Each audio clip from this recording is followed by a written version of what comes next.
হ্যাঁ, হেক্সা পূরণ হবে, এটা আমরা আশাবাদী সবাই যারা ব্রাজিল ফ্যান আছি। ব্রাজিলের জয়ের সম্ভাবনা আমি আশাবাদী, অবশ্যই জিতবে, কারণ এবার ভিনির মতো প্লেয়ার আছে, আরও অনেক ভালো ভালো প্লেয়ার আছে।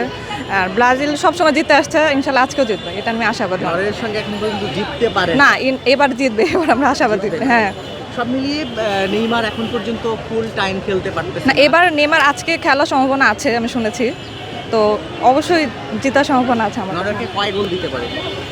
আমার মতে চার অথবা তিন গোল। নরওয়েকে 4 গোল দেবে? হ্যাঁ হেক্সা কি পূরণ হবে আপু এবার? হ্যাঁ, হেক্সা পূরণ হবে, এটা আমরা আশাবাদী সবাই যারা ব্রাজিল ফ্যান আছি, কেন আমরা এখন আমাদের গন্তব্যে অনেক কাছে পৌঁছে গিয়েছি, আর কয়েক রাউন্ড পরে, আর ইনশাল্লাহ সব ম্যাচে আমরা জিতবো, এটা আমরা আশাবাদী।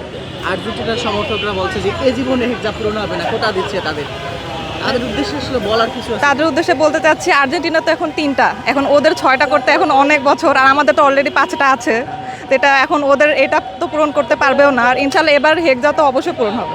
6টায় আসতে গেলে আর্জেন্টিনার আরো কত সময় লাগতে পারে? এখন এবার জিতবে না এটা তো সম্ভাবনা নাই, আর যদি জিতেও যায় এখন 4টা, এখন 6টা 5টা করতে এখন ওদের অনেক আর্জেন্টিনা গত ম্যাচ যেটি খেলেছে হ্যাঁ। নতুন দলের সঙ্গে খেলতে মানে গা ভিজে গিয়েছে অনেকে বলতে, সেভাবে কেমন খেলেছিল বা শেষ পর্যন্ত আর্জেন্টিনার সুযোগ থাকতেছে কেমন?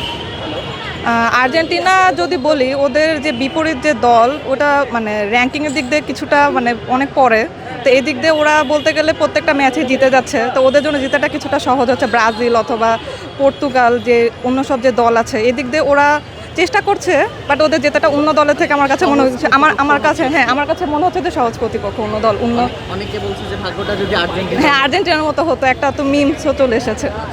সব মিলিয়ে আপনি আজকের ম্যাচ নিয়ে কতটুকু আশাবাদী? আমি আজকের ম্যাচ নিয়ে অনেক আশাবাদী যে ইনশাল্লাহ খেলা হচ্ছে হলে দেখতে পারি, রোকেয়া হলে থাকি, হলের ভিতর দেখতে পারি।